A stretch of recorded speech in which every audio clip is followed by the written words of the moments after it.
Hello, welcome back to my channel. Good evening, everyone. Today I came with a new topic, that is respiration. Let's get started.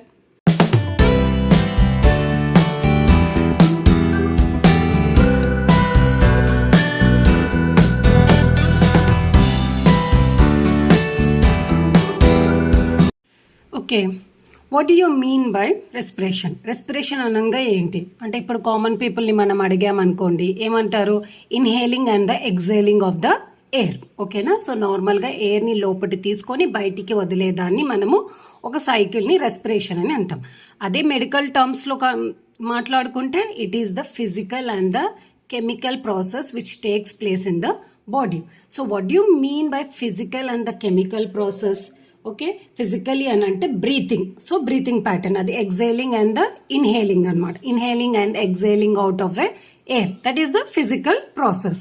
Then what you mean by chemical process? Chemical process is a diffusion అనమాట. So what is diffusing here? So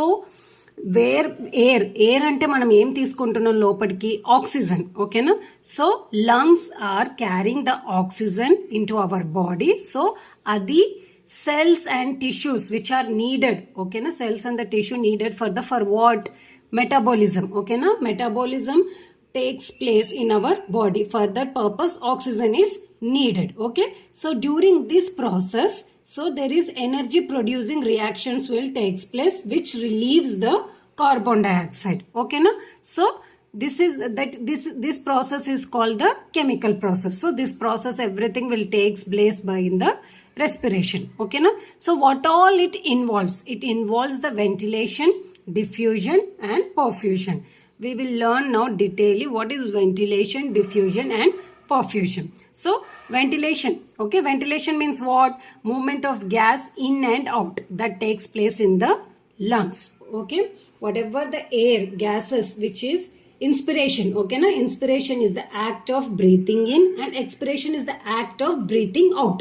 So this process is called ventilation, and this ventilation will have a autonomic and the voluntary control. What do you mean by autonomic and voluntary control? Means the breathing will takes normally. Okay na, అంటే దాని మీద మనం total గా concentrate పెట్టుకొని ఊపిరి తీసుకోవాలి వదలాలి అనేది ఉండదు. It generally the process will takes place. So మనకి దాని మీద కంట్రోల్ లేదు, it's automatically it's happening. But voluntary control అంటే when you are doing the meditation, ఓకేనా, ఇన్ అండ్ అవుట్, అప్పుడు మనం కంట్రోల్ చేస్తాం. అంటే ఇన్హేల్ చేసిన ఎయిర్ని లోపలి వరకు ఎంత వరకు ఆపాలి, దాని తర్వాత ఎంత స్లోగా వదలాలి, అంటే వాలంటరీగా మనం కూడా ఎయిర్ని పడుతున్నాం వదులుతున్నాం అనమాట. So this ventilation is having both autonomic and the voluntary control. So that's the meaning of it.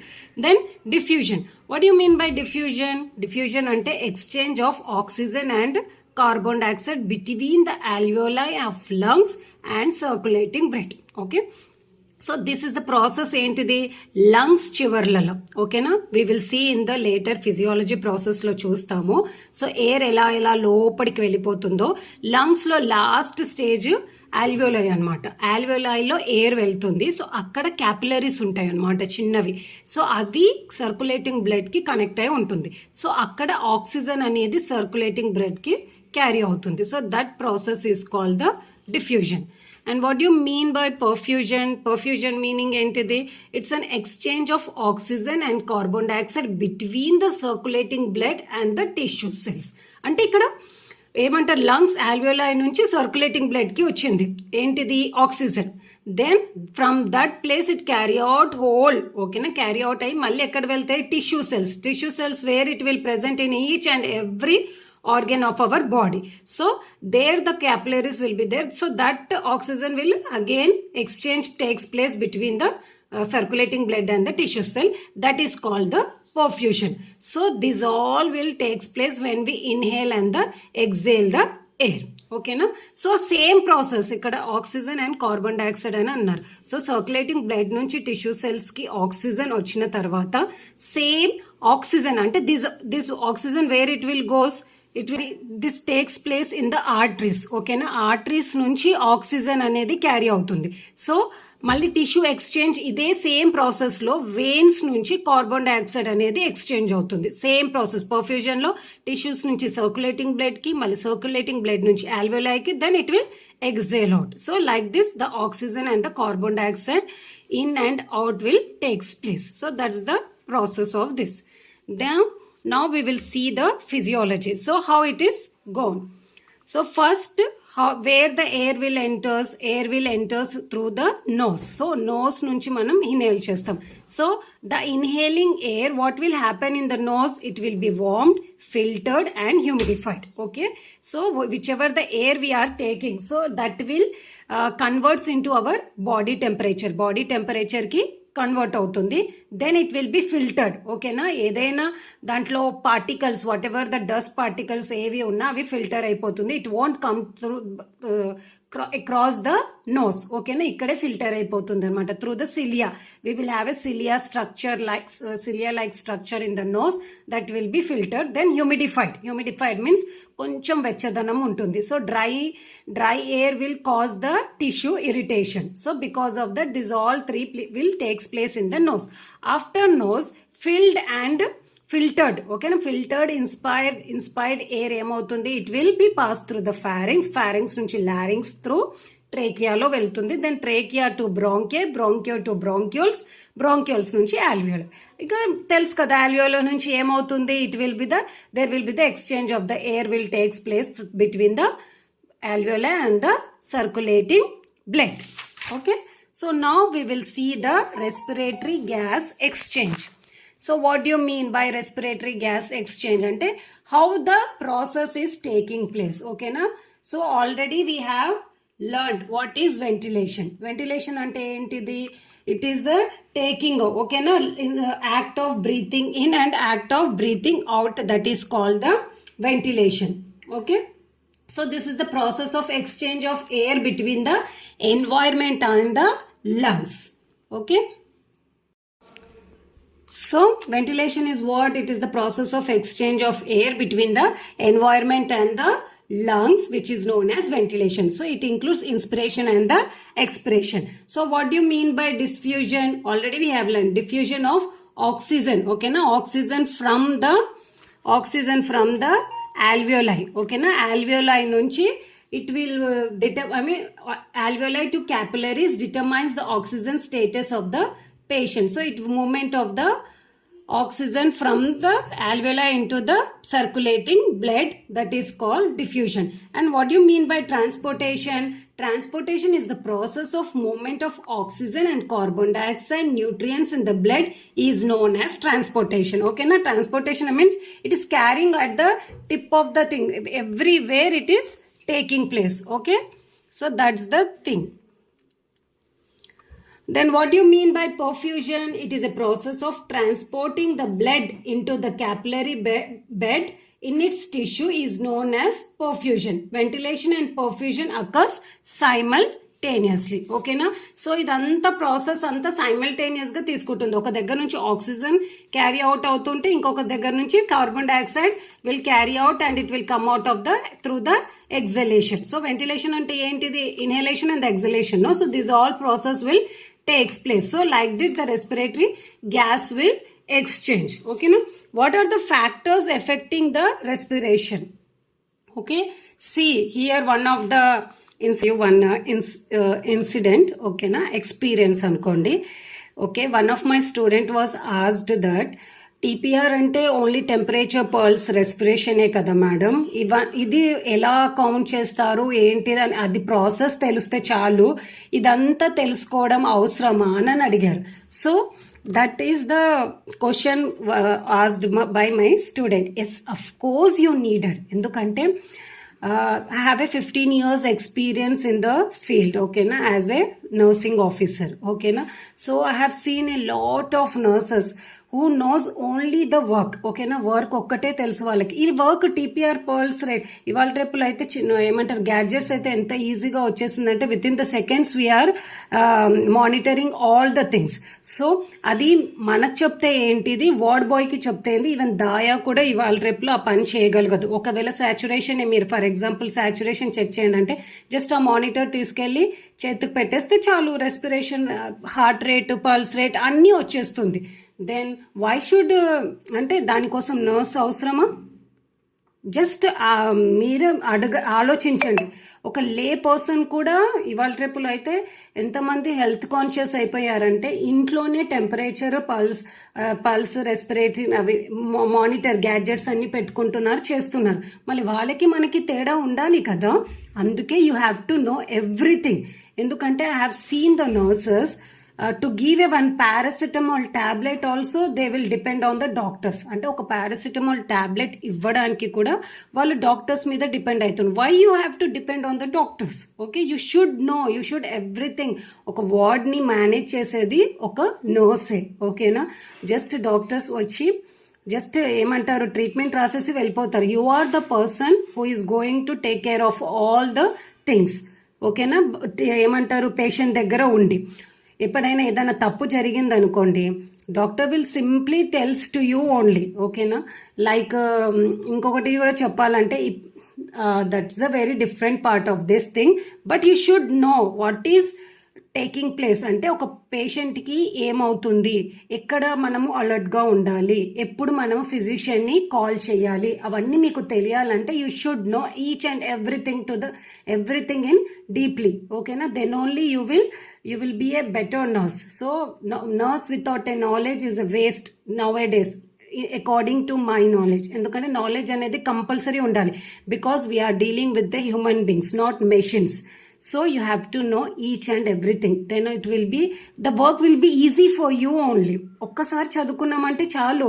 Then whatever ఇవాళ రేపులో సైన్స్ అండ్ టెక్నాలజీ ఎంతగా డెవలప్ అయిపోయిందనంటే రోజుకి ఏదో ఒకటి ఇన్వెన్షన్స్ అవుతూనే ఉన్నాయి. ఆ ఇన్వెన్షన్స్ తోటి డే టు డే లైఫ్లో జరిగే చేంజెస్ తోటి మనం వెళ్ళాలి అని అంటే మన గ్రౌండ్ వర్క్ అంటే మన బేస్మెంట్ ఫౌండేషన్ అనేది ఎంత స్ట్రాంగ్గా ఉంటే దాని మీద మనం అంతగా నేర్చుకోవడానికి ఏవైనా మనకి ఈజీగా అర్థమవుతుంది. మన బేసే సరిగా లేదనుకోండి, కొత్త కొత్త థింగ్స్ వచ్చే వాటికి మనకి గ్రీక్ అండ్ లాటిన్గా అనిపిస్తుంది. That's why temperature, pulse, respiration only ఇంత నార్మల్ వాల్యూస్ తెలుసుకుంటే చాలు, ఎలా కౌంట్ చేస్తామో అది తెలిస్తే చాలు అని అనుకోవద్దు. అవి ఎలా చేంజెస్ అవుతాయి, ఆ చేంజెస్ అనే వాటిని యూ హ్యావ్ టు డిఫరెన్షియేట్. ఓకేనా, నార్మల్ ఏంటిది, అబ్నార్మల్ ఏంటిది అనే డిఫరెన్షియేట్ చేసే అంత కెపాసిటీ నీ దగ్గర ఉండాలి. For that purpose you should know everything. So each and everything you should know. Okay, so that's the thing. Now this we will see the factors affecting respiration. ఓకేనా, so respiration మనం just patient ఇలా కూర్చోబెట్టి చూపించడం అలాంటిది కాదు. You have to know the I'm telling నా when it will differs. ఓకేనా, ఒకవేళ డిఫర్ అయ్యిందనుకో, ఏ కండిషన్లో డిఫర్ అయిందో అవన్నీ మీకు తెలిసి ఉండాలి. So are some of the factors which will affect the respiration. ఎందుకంటే ఫ్యాక్టర్స్ తెలుసుకుంటేనే you can, I have told you know normal ఏంటి, అబ్నార్మల్ ఏంటి దాన్ని డిఫరెంట్ చేస్తాం. ఒక అతను ఎక్సర్సైజ్ చేసి నడుచుకుంటూ వచ్చి డాక్టర్ ఇట్లా నాకు చెక్ చేయండి అని అంటే మీరు చెక్ చేస్తే, ఓ మీకు రెస్పిరేటరీ రేట్ ఎక్కువగా ఉంది, సో మీకు సిస్టమ్ అంటే రెస్పిరేటరీ సిస్టమ్ ప్రాబ్లమ్స్ ఉన్నాయని అంటే that is the wrong diagnosis. ఎందుకంటే ఇప్పుడు అతను పరిగెత్తుకుంటూ ఫాస్ట్ వాక్ చేసుకుంటూ రావడం వల్ల దాని రెస్పిరేటరీ రేట్ అనేది ఇంక్రీజ్ అయ్యింది. That is very normal. Okay, ఎప్పుడు రెస్పిరేటరీ రేట్ చెక్ చేయాలనేది కూడా మనకి తెలియాలి. దానివల్ల డిఫర్ అవుతుంది అని నువ్వు డిఫరెన్షియేట్ చేయగలిగినప్పుడే then you will take a right decision. Okay, so for that it is must, you have to know each and everything. Okay, so here we will see first is the exercise. Okay na, exercise చేసినప్పుడు jumping jacks అవన్నీ, running, walking, fast walking, brisk walking అవన్నీ చేస్తాం. So for that also there is a chance of respiratory rate increase అయ్యే chances ఉంటాయి. Then emotions and pain. Emotions and పెయిన్స్లో కూడా ఏంటి respiratory rate అనేది రిథమ్. ఓకేనా, రేట్ అండ్ రిథమ్ అనేది ఆల్టర్ అవుతూ ఉంటుంది. Then body posture. పడుకున్నప్పుడు ఒకలాగా ఊపిరి తీస్తాం, కూర్చున్నప్పుడు ఒకలాగా ఊపిరి తీస్తాం, బోర్లో పడుకున్నప్పుడు ప్రోన్ పొజిషన్లో ఉన్నప్పుడు ఒకలాగా ఊపిరి పీల్చుకుంటాం. So it will also alter the respiration. Then medications. ఓకేనా. Medications like opioid drugs, morphine, everything that will alter, decrease the respiratory side. ఇక్కడ కూడా నేను ఒకటి ఎగ్జాంపుల్ నేను చెప్పాలనుకుంటున్నాను. When I'm working in the PICU, that is paediatric intensive care యూనిట్లో work చేసినప్పుడు చిన్న చిన్న పిల్లల్ని when they will having the breathing difficulty for them AIRVO మీద పెడతాం AIRVO is just like a CPAP, ఓకేనా. వెంటిలేటర్ మెషిన్స్లో సీపాప్ ఉంటుంది కదా, సో ఎయిర్వో మీద కనెక్ట్ చేస్తాము. సో చిన్న చిన్న పిల్లలు means months babies they won't keep, because first of all వాళ్ళకి బ్రీతింగ్ ప్రాబ్లం ఉంటుంది, డిఫికల్టీ ఇన్ బ్రీతింగ్, ఊపిరి తీసుకోవడానికి. అలాంటప్పుడు మీరు నోస్లో ఏదో ఒకటి పెడితే వాళ్ళు దే విల్ బీ యాంగ్షియస్, ఓకేనా. వాళ్ళకి మనం ఎక్స్ప్లెయిన్ చేయలేం, ప్రొసీజర్ ఎక్స్ప్లెయిన్ చేయలేం, ఏం చేయలేం. సో అది వాళ్ళు పెట్టుకోరు, ఇంకా ఎక్కువగా ఏడుస్తూ ఉంటారు, ఇరిటేట్ అవుతూ ఉంటారు. అప్పుడు నాకు వన్ క్వశ్చన్ వచ్చిందనమాట ఇక్కడ, ఏమని, వాళ్ళకి కొంచెం సెడేటివ్ ఏదైనా ఇస్తే వాళ్ళు పడుకుంటారు కదా, మంచి పడుకున్నప్పుడు why can't we keep the AIRVO. So AIRVO పెడితే డిస్టర్బెన్స్ ఏమీ ఉండదు, సో సీపా పెట్టినది కూడా ఎఫెక్టివ్గా వర్క్ చేస్తుంది కదా అని అడిగితే, that time one of my paediatrician have explained that whatever the sedative medicines we will give, that will affect the respiratory muscles. Already respiratory muscles అన్నీ ఇప్పుడు స్లో అయిపోయాయి. సో మనం మళ్ళీ సెడేటివ్ ఇస్తే ఏమవుతుందంటే ఇట్ విల్ రిలాక్స్, ఓకేనా. Relax అయిపోయి ఇంకా అవి రెస్పిరేషన్ తీసుకోదన్నమాట. So it will decrease the respiratory rate. That's why we won't give their opioid or sedative medication. So that will also alter. So that's why you have to know each and everything. Okay na? Then అందుకే మనము ఒకటి చేయబోయి ఇంకొకటి చేస్తాం. ఇక్కడ నేను good intention తోటి ఆలోచించాను, ఏమని, బేబీస్కి చిన్న సెడేటివ్ ఇస్తే వాళ్ళు రిలాక్స్గా పడుకుంటారు, మనం దాని మీద ఎయిర్వో మీద పెడతామని. కానీ మన ఆలోచన మంచిదే, కానీ అక్కడ మెడిసిన్ చేసే ప్రభావం డిఫర్గా ఉంది. సో అది అలా చేస్తుంది అనేది నువ్వు తెలుసుకోవాలి, నాలెడ్జ్ ఉంటేనే బెటర్. అదే మనం పెట్టేసామనుకో, there is a chance of losing child, okay. So machines అయితే మనం రిపేర్ అయిపోతే దాన్ని రిపేర్ చేసి అన్న again we will replace with a new machine. అదే లైఫ్స్ పోతే డు వి రీప్లేస్ దట్, చేయలేం కదా. అందుకే ఆలోచించి ఏదైనా స్టెప్ చేసినప్పుడు ఆలోచించి చేయాల్సి వస్తుంది. అది ఆలోచించి కాన్ఫిడెంట్గా చేయాలి అని అంటే నీకు నాలెడ్జ్ ఉండాలి, పర్ఫెక్ట్ నాలెడ్జ్ ఉండాలి, ఓకేనా. ఏదో డిగ్రీ కోసం చదవకూడదు నర్సింగ్ అనేది, నాలెడ్జ్ కోసం చదవాలి. That's the difference, okay. Then come to the class, okay. Trauma అంటే ఏవైనా దెబ్బలు తగిలినప్పుడు, ఎక్స్పెషల్లీ ఇంటర్కాస్టల్ స్పేస్లో ఏవైనా దెబ్బలు తగిలినప్పుడు కూడా that will also alter the respiratory rate. Infection, example like pneumonia, ఓకేనా. ఇన్ఫెక్షన్ వల్ల ఏమవుతుందనంటే కార్బన్ డైఆక్సైడ్ అనేది బాడీలో ఇంక్రీజ్ అయిపోతుంది. So there is a demand of oxygen more, so respiratory rate అనేది ఇంక్రీజ్ అవుతుంది. Then respiratory and cardiovascular diseases, in this also the same thing. Carbon dioxide అనేది ఎక్కువైపోతుంది, ఆక్సిజన్ డిమాండ్ అనేది, ఆక్సిజన్ తక్కువ అవుతుంది కాబట్టి ఆక్సిజన్ డిమాండ్ ఎక్కువగా ఉంటుంది. So here also alter the respiratory rate. And neurological injury, if there is any injury to the brain, ఓకేనా, brain స్టెమ్కి where the respiratory centres will located, ఓకేనా. రెస్పిరేటరీ సెంటర్స్ లొకేట్ అయిన ప్లేస్లో కూడా ఏదైనా ఇంజురీ అది జరిగిందనుకో, that is also will alter the respiratory rate. So these are the factors which are affecting the respiration.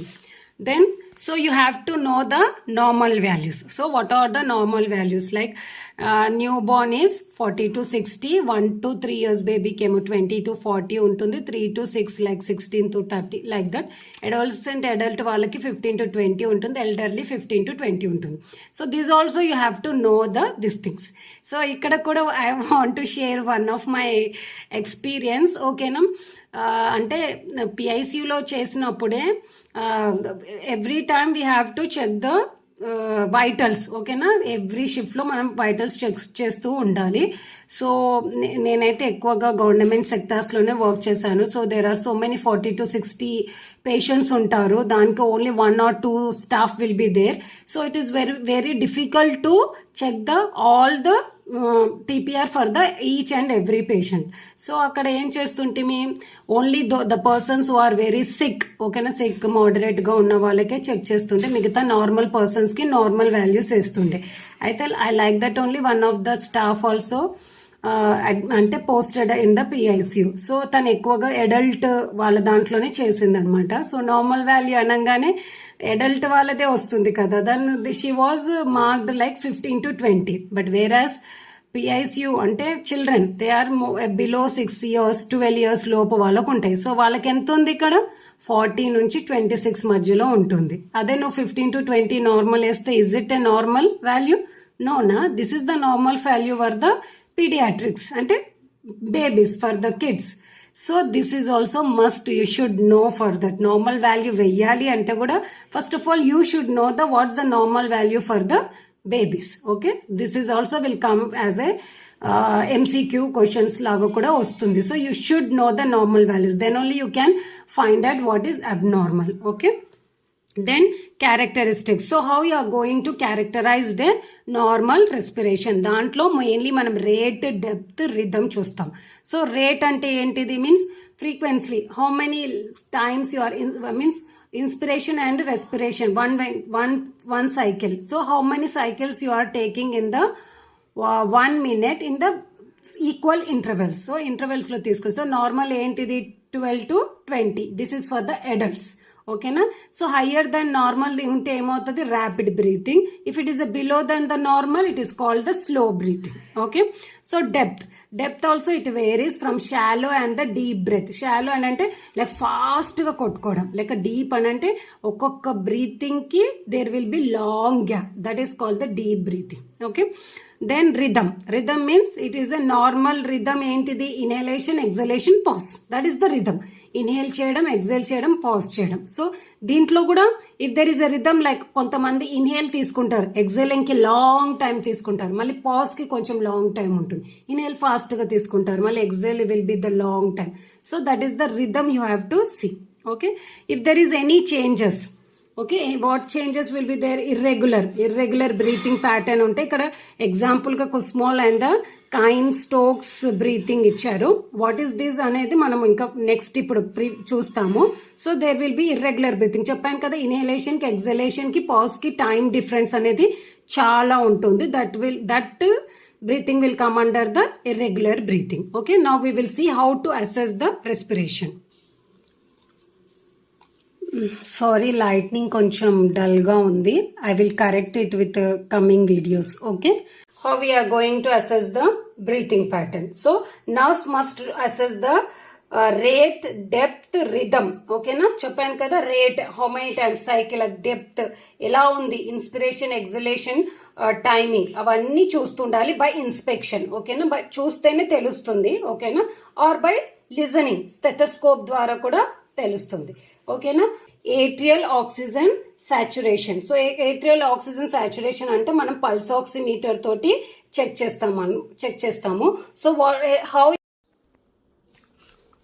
So assessment of the oxygen saturation. So these are the monitors which we are using for the oxygen saturation, okay, to check it. So first is the forehead sensor pulse oximeter, fingertip pulse oximeter, ear pulse sensor pulse oximeter, table top pulse oximeter, handheld pulse oximeter. Okay na? So mostly table top pulse oximeter ఏమో మనము ఎక్కువగా ఐసీయూస్లో use చేస్తాము. Okay, ear pulse sensor pulse oximeter mostly we will see for the babies. Okay, ICUs అలాలో check చేస్తాం. Fingertip pulse oximeter mostly like వార్డ్స్లో, ఎమర్జెన్సీలో use చేస్తాం. Okay, so these are the types of pulse oximeters. So when you are checking with the oxygen saturation, you should keep some points to remember. Okay na, కొన్ని points అనేవి remember చేసుకోవాలి. అంటే you have to be keep it in mind. Okay, so first is the thing is whether that is working or not, means అది monitor అనేది working కండిషన్లో ఉందా లేదా అనేది చెక్ చేసుకోవాలి. సెల్స్ ఆర్ వర్కింగ్ కండిషన్ అంటే సెల్స్ అనేవి కూడా కొత్తవా లేవా, లేకపోతే డిప్లీట్ అయినాయా లేవా, అదొకటి చెక్ చేసుకోవాలి. Then circulation. ఓకేనా, సర్క్యులేషన్ అంటే if you are the patient who is under hypothermic condition, హైపోథర్మిక్లో ఉన్న, షాక్లో ఉన్న వాళ్ళకి ఎలా ఉంటుంది, they will have some this thing అంటే పెరిఫెరల్ ఏరియాస్ అనేవి చాలా like they won't have cold to touch. Okay, అంటే దాని అర్థం ఏంటిదని అంటే there is a no proper oxygen supply to the peripheral area. So అలాంటి టైంలో కూడా ఈ మానిటర్ అనేది సెన్స్ చేయలేదన్నమాట. సాచురేషన్ అనేది ఆక్సిజన్ సాచురేషన్ని సెన్స్ చేయలేదు. So that also you have to keep in mind. ఒకవేళ ఆక్సిజన్ అంటే అది రేట్ చూయించట్లేదు అని అంటే that doesn't mean that the monitor is not working. You have to identify the what could be the cause. So ఇది ఒక cause అయి ఉంటుంది. ఓకేనా. దెన్ లైట్, ఓకేనా, ద ప్రోబ్లో అనేది బ్రైట్ లైట్ అనేది రావాలి. ఓకేనా. అదే ఆక్సిజన్ అంటే వాటి సెల్స్ మీద డిపెండ్ అయి ఉంటుంది. సెల్స్ చాలా స్ట్రాంగ్ అంటే స్టార్టింగ్ పాయింట్లో ఉంటే ఆ లైట్ అనేది బ్రైట్ వస్తుంది. తర్వాత డిప్లీట్ అవుతూ ఉంటే ఆ లైట్ అనేది చాలా తగ్గిపోతూ ఉంటుంది. ఆ లైటే that will only sense the saturation. So అది వర్క్ ఎఫెక్టింగ్ అంటే విట్ మే అంటే light we can affect the reading. So you have to see that whether there is a blinking of the light is proper ga unda leda anedi చూడాలి. And activity of the person you have to see whether the patient is shivering. ఓకేనా. Shivering స్టేజ్లో ఉంటే కూడా probe అనేది సిగ్నల్ని catch చేయదు. Moments కూడా ఎక్కువగా ఉన్నా కూడా ఏమంటారు ప్రోబ్ అనేది సిగ్నల్స్ని క్యాచ్ చేయదు అనమాట. సో యాక్టివిటీని కూడా చూడాలి, patients activity. Then carbon monoxide poisoning. Carbon monoxide పాయిజనింగ్లో కూడా pulse oximeter cannot differentiate. Okay, it won't differentiate between the haemoglobin saturated with carbon monoxide or oxygen. Okay, and may give the faulty higher readings. So ఈ పాయింట్స్ని మీరు keep it in mind while you are checking with the monitor. Okay, so this is about the atrial oxygen saturation. Okay na, atrial oxygen saturation ante entidi, దాన్ని మనం ఎలా assess చేయగలుగుతాం అనేది తెలుసుకున్నాం ఇప్పుడు దాకా. So that we will done by this types of pulse oximeters ద్వారా atrial oxygen saturation తెలుసుకుంటాం. ఓకేనా. దిస్ ఇస్ అంటే just I want just differentiate it that respiratory rate అనేది ఒక topic, atrial oxygen saturation check చేయడం అది ఇంకొక టాపిక్. ఓకేనా. So now we will see the respiratory rate, how we will count it. Stethoscope also you can check the respiratory rate, and one more method is with hand, by keeping the hand on the chest. Okay na, chest మీద చేయి పెట్టి కూడా by seeing the movements of the inhalation and the exhalation you can count the respiratory rate. Okay, that are the methods to assess the respiratory rate. And we can see the alterations. So alterations in the respiratory rate low, what can be, it will be, ante what could be it. So we will see one by one. That is, first is the tachypnea. If the respiratory rate is more than 20, ఏదైనా normal reading కంటే ఎక్కువగా ఉండేదాన్ని tachypnoea అని అంటారు. Then hyperventilation అంటే just like a tachypnoea only, but in this depth and the rate will be alter and it will be increased. అంటే normal depth and rate కంటే కొంచెం ఎక్కువగా ఉంటుంది. So that is called the hyperventilation. Then one of is apnea, bradypnea అంటే it is less than the normal. Okay na, normal ఏంటిది range అంటే like 12 to 20 అని చెప్పుకున్నాం కదా. ఇప్పుడు 12 కంటే తక్కువగా ఉండేదాన్ని బ్రెడిప్నియా అని అంటారు. యాప్నియా అంటే absence of breathing. ఓకేనా, absence of breathing more than 4 minutes కంటే ఎక్కువగా పేషెంట్ బ్రీత్ తీసుకోలేకపోతే దట్ కండిషన్ వేర్ ఇది we will see in the brain death. అంటే మోస్ట్లీ పేషెంట్స్ కోమాలో ఉన్నప్పుడు అలాంటి కండిషన్లో we will see the apneic stage. Okay, then dyspnea అంటే డిఫికల్టీ ఇన్ బ్రీతింగ్. ఓకేనా, when the patient is having difficulty in breathing they will take fast, like ఒకటి తర్వాత ఒకటి without gapping they will take fast breathing అనమాట. That condition is called the dyspnea. Then orthopnea means when the patient in supine position he may have difficulty in breathing, but if the patient in upright position he can breathe easily. So that condition is called a orthopnea. And Kussmaul's breathing means it's just like an hyperventilation, but it is very deep. Okay na, deep respirations untai, that is called Kussmaul's breathing. Kine-Stokes breathing anante occurs during sleeping. Okay na, when the patient is in sleeping, that time we will see Kine-Stokes. Indulo ante inhalation will be the long time, then it will be the expiration will be go fast, then there will be long pause, and again the inspiration will be the long. Okay, then the exhalation and the pause will be the same, like that. It can be any inspiration or exhalation. So that condition, that type of breathing is called Keynes-Stokes breathing. Then agonal breathing. Agonal breathing anante it will be very slow, shallow and irregular breathing that we will see in the anoxic brain injury. Anoxic brain injury means when there is a no supply of oxygen to the brain. In that condition we will see this agonal breathing. Then Biot's breathing. Biot's breathing means it is an abnormal breathing. Okay na? When there is a damage to the pons ante stem. అంటే brain stem only contains the respiratory centers which presents in the pons. When the pons will be damaged, that time the breathing pattern will be abnormal. So it will be how it will be deep respiration with apnea. Okay, slow breathings will be there. Apneic, almost it is in the absent stage. So this is about the respiration. I think you people have understood. Okay, if you have any doubts you can clarify with me by messaging me. Okay, until we will meet in the next video, take care, bye.